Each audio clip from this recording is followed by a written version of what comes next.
Thanks. There are a few people here today that have a knowledge of NB2, but I don't think anyone, except for Liz, does anyone else know anything about NB2? Oh, good. Okay. So NB2 is Northern Breeding Business. I'm the coordinator. I'm contracted to MLA to coordinate the program, basically the pilot program, which is set up to go for 18 months, 2 years. So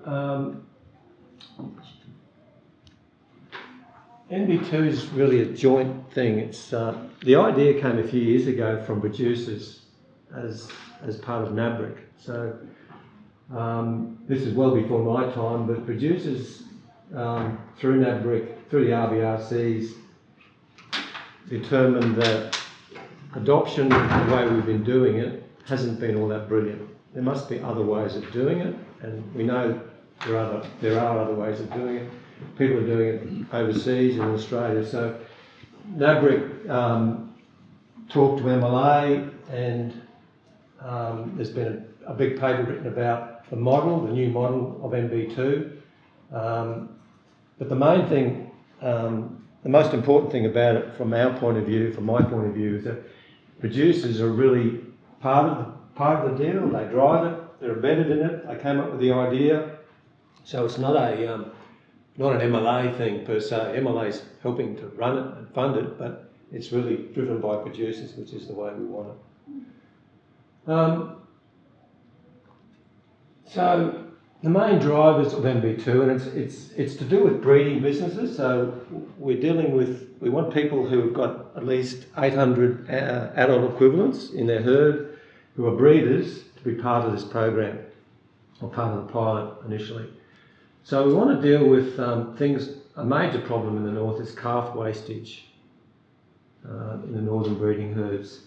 And the second point I want to raise is that a significant proportion of the businesses in the north are unsustainable in the long term. Ian from Bush Agribusiness is probably better qualified to talk about this, but not only from a business point of view, but from an environmental and social point of view.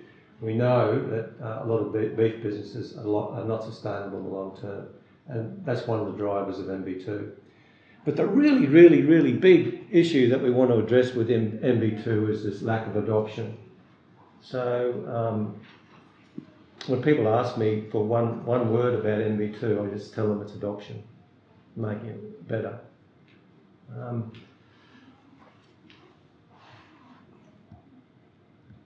So the aims of NB2, it's really empowering beef producers to find out where they need to improve in their own business. So this is a very different approach to a lot of traditional adoption extension models. So over my lifetime, what I used to do is I'd get educated and experienced in a number of fields to do with the grazing industry, and then I'd go out there and teach people or learn people different ways and better ways of doing things.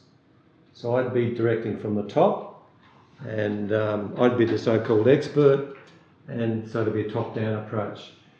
The aim of NB2 is to really make it producer-driven. So we're going to have group facilitators and coordinators whose role is more of like conducting a choir, the true meaning of a facilitator. I'll talk a bit more about facilitators in a minute. So in essence, what we're at about with NB2 is reducing calf mortality, increasing breeder productivity, efficiency, and improving live weight gains. And we're actually using, as part of the pilot, we've come up with some data sheets that we're using for consistency, and we're actually demanding producers who come into NB2 to complete data sheets so we know our starting point.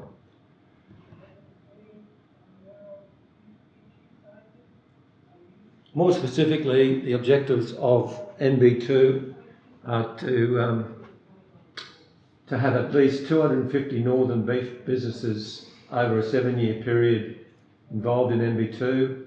We're looking for a 5% increase in weaning rate, a 1% decrease in herd mortality rate, and a 10 kilo increase in sale weight of cattle at the same age. All the time operating in an environmentally and socially sustainable way.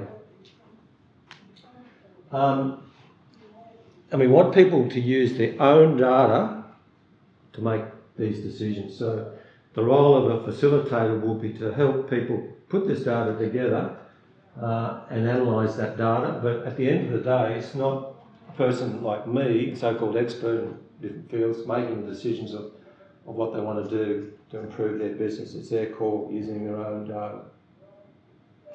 So diagrammatically, this is what it looks like for people who like to see a picture.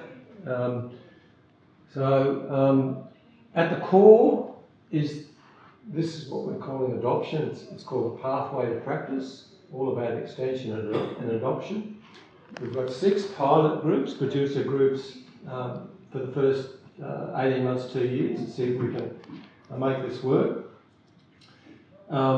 We've got pillars. So we've got a pathway to practice pillar leader, all about adoption.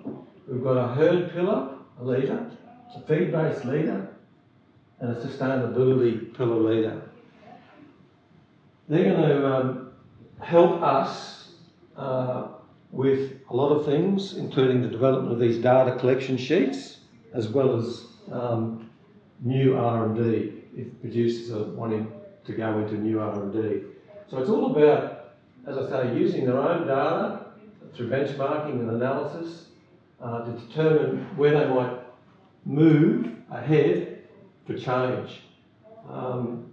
And what we call here interventions is like trying new things. So they might, let's pick something. They might get their data together and discover that their real actual weaning rate is 52%. Okay, and the mortality rate might be 8.5%. So what's that data telling you? Where do we have to drill deeper? What parts of the business do we have to improve? So collectively, that group might, with the help of a facilitator, decide to look at a few interventions or practice changes. So they might do some small scale trials on a property to determine what's going to move their business in the right direction so that it's profitable and sustainable. Another pretty picture here is just trying to tell producers who are interested in NB2 what it's all about. So the commitment from the program is funding. We, MLA through its donor company arrangement, will basically fund half the running of the group. Each group member is expected to put $2,000 per year into NB2, so they get ownership. We provide training and mentoring to start with, a group facilitator, a group coordinator. A really big issue with all this is confidentiality. So producers immediately, when you talk to them about NB2, they say, you're going to collect data about my feed base, my herd, and my business. Where's that going to end up? So we have to explain to them how that's going to be handled, and not, the whole world won't see what they're doing. I've talked about the herd pillar, the feed-based pillar, the sustainability pillar. So what we're trying to represent here is the journey. So they form a group, they do some training and mentoring, recording some baseline data, work with that data, do some trials and interventions. If things look good, we come in and help them with some cost-benefit analysis. And if there's a change to be made, well, it goes into their breeder management plan, affects their whole business. So what's in it for a producer when they ask us, what am I going to get out of this? Well, through the MLA donor company arrangement, if they put $2,000 in of their own money, they'll get about $2,000 back. So the pool doubles. So if there's a group and it's got, say, 5 producers in it, and they put $2,000 in, that's $10,000. Through the donor company, they'll match that. They'll get $20,000 to work with. So it's, from a financial point of view, it's a pretty good investment. We're providing foundational training. What I mean by that is the likes of Ian from Bush Agribusiness and Tim Carter, who's in the room, will provide some training in the basics of cash flow, the basics of the terminology of a business, how to run a business, We're doing some herd flow stuff, herd schedules, and we've also got someone working with us on the feed-based stuff as well.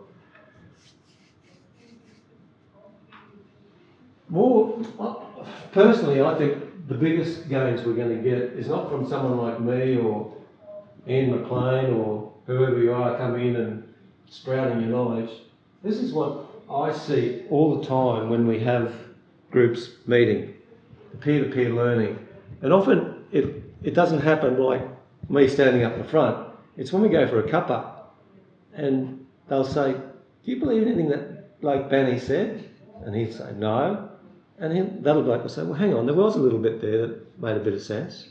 And so they have more trust, more credibility peer-to-peer, often, mostly, than someone like me or someone they see a lot of, but doesn't sort of work on the land with them. So peer-to-peer learning is going to be a really crucial part of this whole deal.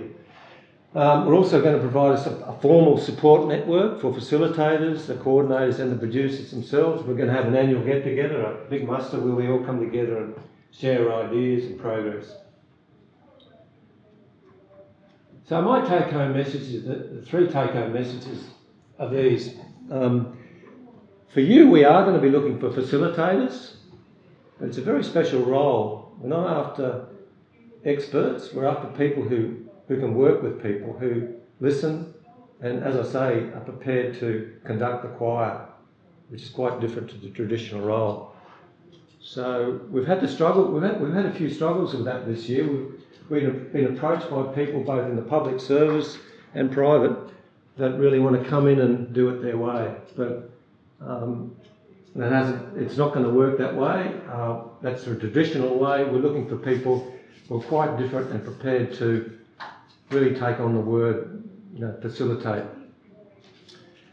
As I said before, this is going to be fair dinkum producer driven.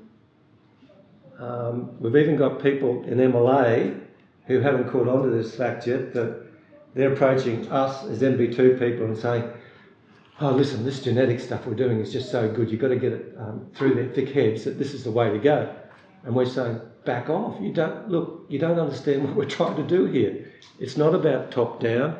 If the producers find out with their own data, in their own peer group, that they might have a genetic issue, well, they'll raise it and they'll tell us, they'll tell the facilitator, they'll tell me, they'll tell people this is where we need to go. So as I say, it's all about adoption, this program, and we shouldn't lose sight of that. I think that's all I've got. So I report to local Nigel Tompkins, who looks after the MLA, what's his title, grass-fed production? R&D, productivity, yeah. And I, as I say, I'm contracted to MLA to be the coordinator. And that's what NB2 is all about.